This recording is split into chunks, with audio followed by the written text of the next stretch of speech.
Hello, everybody, and welcome back to the Mustang Blueprint Podcast. My name is Paige Klophockey. I'm Isa Calderon. And we are here with Vickie Abel. Awesome. So, Vickie, for people who don't know who you are, can you tell us a little bit about who you are and what you do at SMSU? Sure. My name again is Vickie Abel. I am born and raised in Marshall. My husband and I have 3 grown children.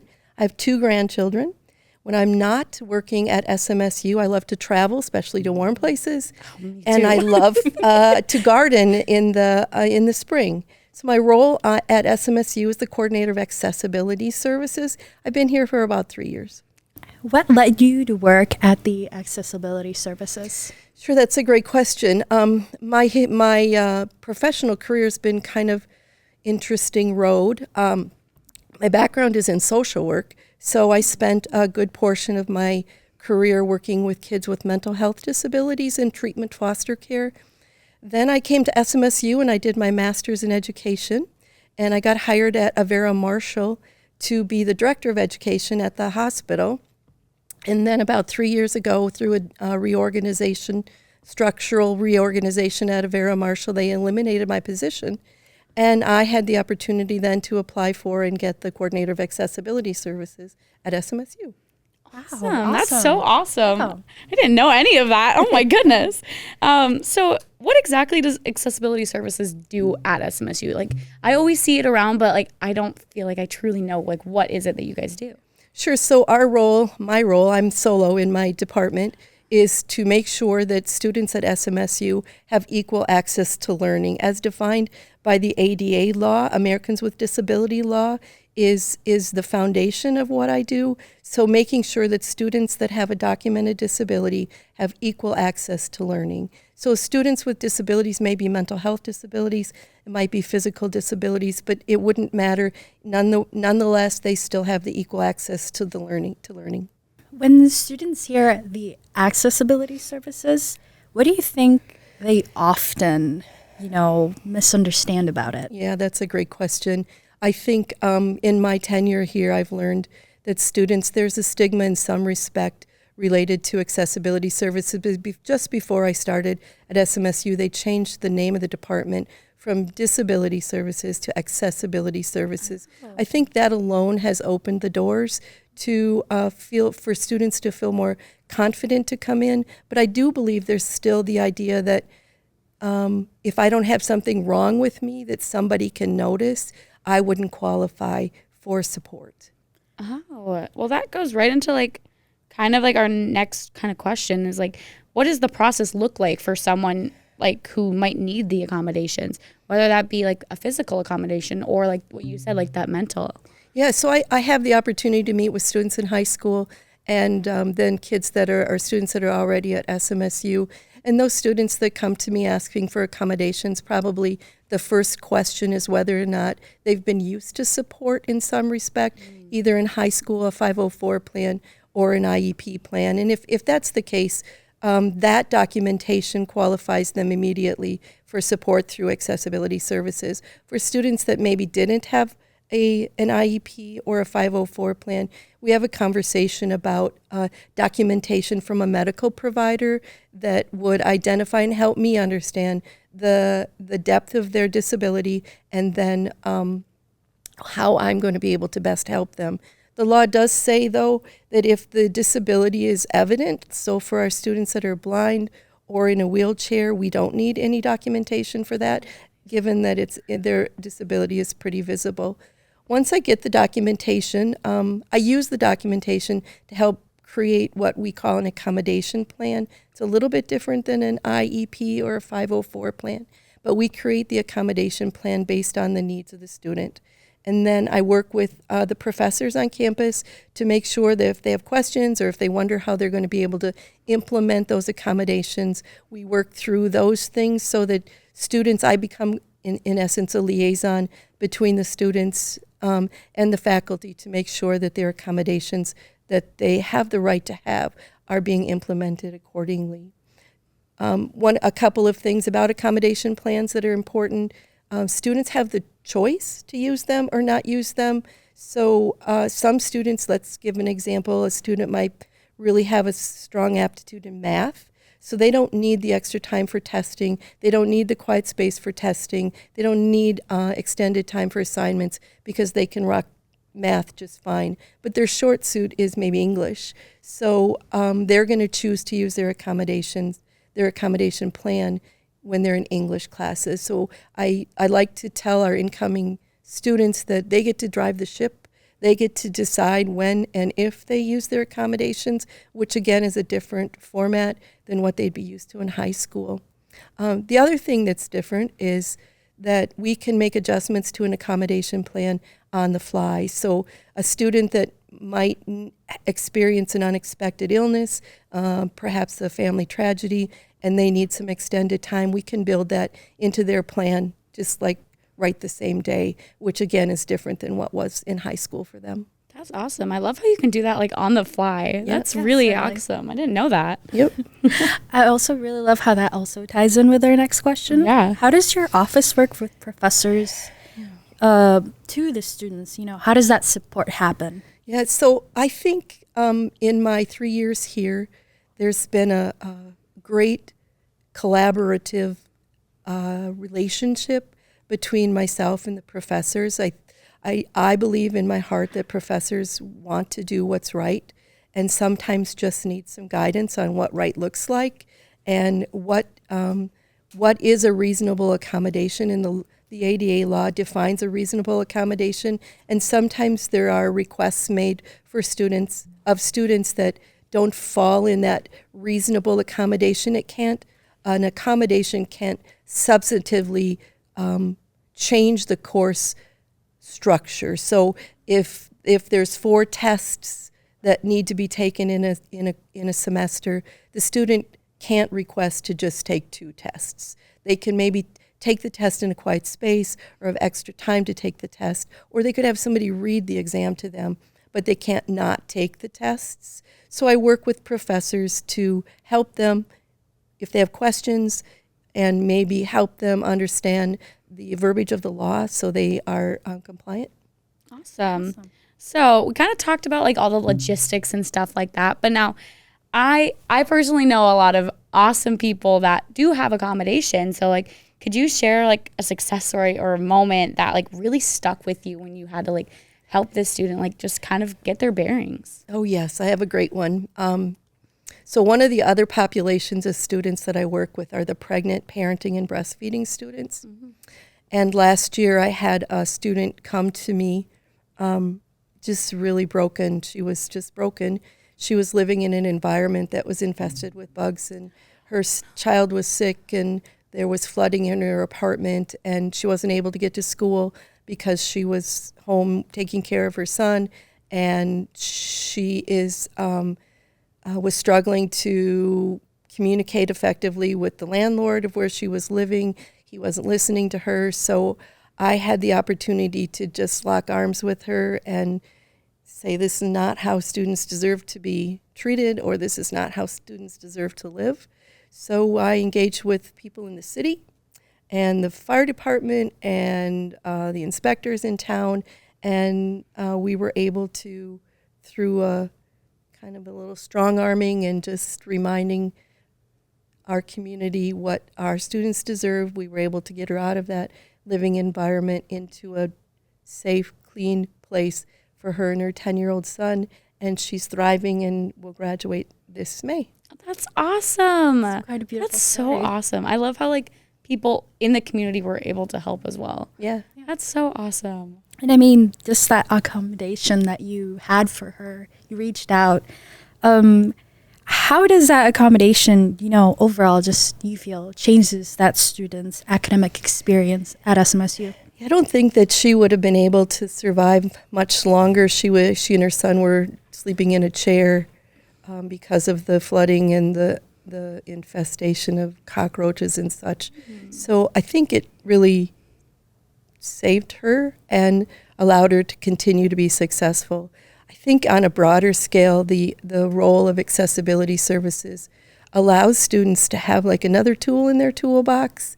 So if sometimes you just need that confidence that if I needed extra time on a test, I have that available to me. So it breeds that level of confidence to be able to maybe fight through some things that you would otherwise give up on. And you could see the light at the end of the tunnel. I'm students' best cheerleaders, and we have in our space, we have stuff to accommodate students that suffer with anxiety. So we have weighted blankets and fidgets. I have some different lighting in my space, and I have a sensory bubble wall that helps students just kind of pull their shoulders off their ears and relax and be able to feel safe and focus on what the work is at hand that they need to do when they're in the office. So I think that to answer your question, I think it really allows students to put aside their disability, whatever that is, and focus on being a student, because we gotcha in terms of the disability. That's awesome. Thank you for that. Yeah. So this one isn't really on the paper, so you got to think on this one, okay? You kind of talked about it, and I kind of got really intrigued. So, like, how did accessibility look like before you got here, or like your first year? Like, how has it changed? Because your stories that you've been telling me, I'm like, there has been change. Like, what did that kind of look like? That's a great question, and I think there's just a handful of folks that know. When I started, the office was Disability Services, and it was over in BA, in a hallway, BA 121 maybe, I don't remember. And it was a dark, dank, kind of secluded space. If you weren't looking, if you didn't know where Accessibility Services was, you certainly wouldn't come upon it. When I started, I had 23 students that I was working with, and now I have just shy of 400. So, whoa. Oh my gosh. I was not expecting 400. Wow, that's so awesome. So I think the university made some great decisions to move and change the name. So the name changed to Accessibility Services, which feels welcoming, and that stigma's not there, and then invested some dollars in a new office space for me over across from the Deanne Griebel Student Success Center. And it is welcoming and warm and well lit and comfortable space for students, and it's kind of in the middle of the hallway, so students come by it, they see it, there's not like this dark cloud over the space. So I think it's changed dramatically in the last 3 years. 3 years, that's amazing. Yeah, definitely. And I've been in your, oh, sorry. No, you're good. You go. It's really inspiring because it's a space where, you know, you're nurturing them. You're saying it's all right, we know, and we are here for you. And I think it overall just encompasses the idea that SMSU is a community, more closely a family. Yep. Yeah, for sure. Your office is absolutely beautiful. When I went in there to talk to you, that was my first time ever in there. And it was honestly, like, I felt a relief. Like, my shoulders went down. It was very pretty in there. I loved it. Thank you. Highly recommend to go in there. Just a chat. Since we're talking right now about the nurturing of the students, if a student takes one thing away from this, like, environment, like, friendly conversation that we've had, what would be one way that you'd say is a way that can inspire them to reach out to you? I think students have to have the confidence to come see me. First of all, many students are wringing their hands when they walk in the door, and find out it's not a complicated process. It's simple. It really is. I don't need your life story. I need documentation of your disability. And I have to say there are a handful of students that I work with that don't have the documentation that they need. A couple of them are international students who it would be very difficult for them to go back to their home country and get the documentation. And there are a couple of students that I work with that have suffered some pretty significant abuse, and that's not documented anywhere. It's within the law, but they've pressed charges, and they're just needing to get their back on their feet. So I think there's a lot of folks that come through my door with different needs. I like to say that every accommodation plan is unique. I don't have a cookie cutter approach. Each student brings their own needs, but I think the important thing is to recognize that you need some help.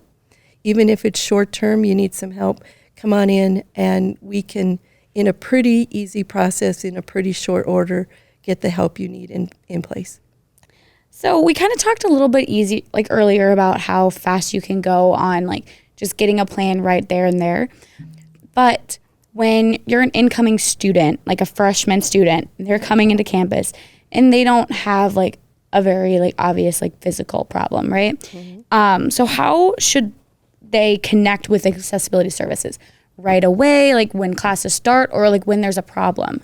So a good question. A couple of things that I've done since I've been here is I've fostered relationships with the guidance counselors in our region. So students that are going to be part of the Mustang family, and they're from within a 60-mile radius or 90-mile radius of Marshall, I've met with those guidance counselors. And for those students that will transition from high school into at SMSU, I like to zoom into their last end of the year IEP or 504 meeting, so I can meet the care team that took care of them in high school, and the care team can meet me, and we can do a nice soft handoff so the student feels some level of confidence that I know how to meet their needs. That's one way. Certainly the website is robust. There's a lot of all the paperwork and all the directions that you need to get to me. What I need is documented on the website. And then if the other option is just come see me. I'm in IL 220 and I work 8 to 4:30 Monday through Friday. I'm here most days, and I love it when students just stop by and we can visit about what their needs are. Awesome. I love that. It's very, very kind of you. You know, you're such a heartwarming person. Every time like I talk to someone and they're like, oh, Vickie's just the sweetest person. Everyone just has like this idea that you are kind of, I don't want this to sound weird, but like you're kind of like the campus, like I'm going to give you a big old hug. Like you're doing great. Like you're genuinely people's like biggest supporter. Like this year we had Megan Olson become homecoming queen. And when she got homecoming queen, she told me, she's like, Vickie's going to be so excited to hear about this. And I knew, I'm like, Vickie will be that type of person. Like you are that type of person that people will go to and be like, hey, like, look at how awesome this is. And you're there. Yep. I love that for you. It's a great part of my job. That's awesome. I think that's an awesome part of your job. Yeah, no, it's really great because, I mean, we are all either incoming freshmen or we're coming back from vacation. It's like sometimes we feel a little bit down. Mm-hmm. And, you know, certainly I had the experience where I was told about the accessibility services because especially I am red-green colorblind. So for most of my classes, I really haven't really registered it, but I've always telling my professors, hey, you know, just in case, I am colorblind, so please be careful with the way that you color grade everything in class. Yep. But other than that, this is also not a question that's exactly on the sheet, but... We're making it difficult for you, Vickie. But, you know, if you had the opportunity, what would be an activity or a campus event that you would do to promote, you know, the wonderful, you know, nurturing community and just inspiration that you guys do at the accessibility services for other students? Sure. One of the things that Leanne Searing and I have been working on is an autism support group. Actually, we're going to start a book study on tomorrow, Thursday, to help folks on campus understand how to positively engage with students that are on the spectrum. So that would be one thing. I think the other piece is to just celebrate the differences and the diversity, and as opposed to disabilities. It's awesome to see how the students that come through my door, what makes them happy, what they're excited to do, what their strengths are, and one of my on my to-do list on my desk is to create an accessibility committee, that if there were complaints or concerns, things of that nature on campus, that there would be a group of folks that would be able to address those concerns and be able to address and fix what's the matter. So that's on my, hopefully yet this year we'll pull that group together. We're getting closer to the end, not quite all the way at the end, but if you could like just say something like to professors or students, just like that, kind of like, just like a quick little rundown on like things that you can do at Accessibility Services. Go for it. Sure. I think one of the confusing accommodations is when students request books in audio format.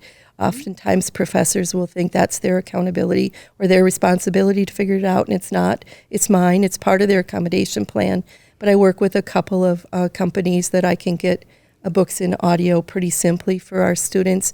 So that's one piece. The second piece would I think the confidence the professors need to have that I'm not going to throw them under the bus. I've got their back too, so I'm never going to pit a student against a professor. My first line of defense to a student is always, have you talked with your professor? I know that if you use their office hours, I know the office hours are there for a purpose, but I'm not going to get tangled up in the middle if there's some concerns about the student's success in the class. There have been a number of times where the professor and I and the students sit down together and solve some problems, but it's easier to do it that way than triangulate and pit anything. So I think another suggestion would be to reach out. If you have questions, if you wonder about it, is this a reasonable accommodation? Just ask, just email. I kind of hold myself accountable to responding to folks the same day. So, and if it's an emergency, walk down to my office and I'll make time to help them. That's awesome. I love that. I think I found someone new to have tea time with. All right. I guess for my warm-up reflection on this, overall, what has been one of the biggest things that you think has made the accessibility services just, skyrocket into, yes, we're doing this. Yes, we can continue this? I think I'm there. I think that there was some challenges with COVID prior to my coming, and I think the service was intermittent at best. So I think my presence, not me personally, but my presence, there's a person in the office answering the phone, addressing student needs. I think my background in social work and education is a nice mix. It allows me to see students through both lenses. I think that the location of accessibility services, and I think the support from administration and from faculty has really been a great, it's a win-win for everybody.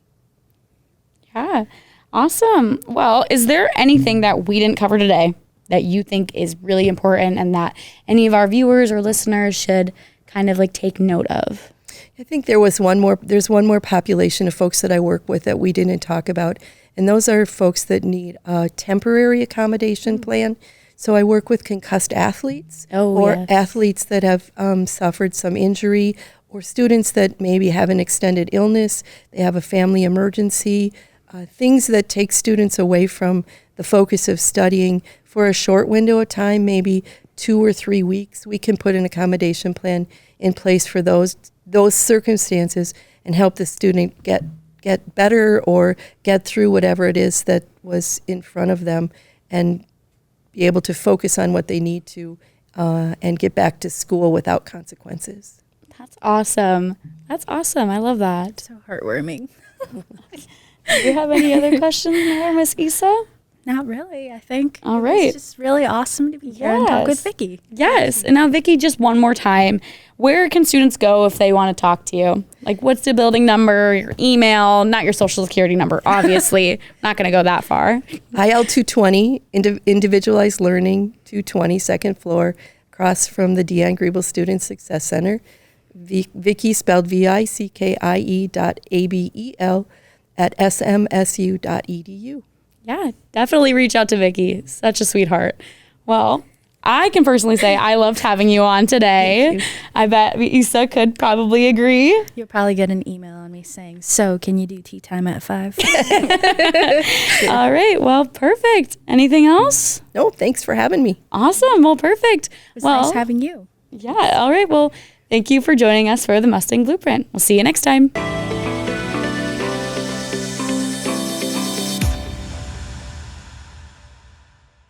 Honestly, I don't think I would change my life like at all. I think if I was born able-bodied, my life would be completely different.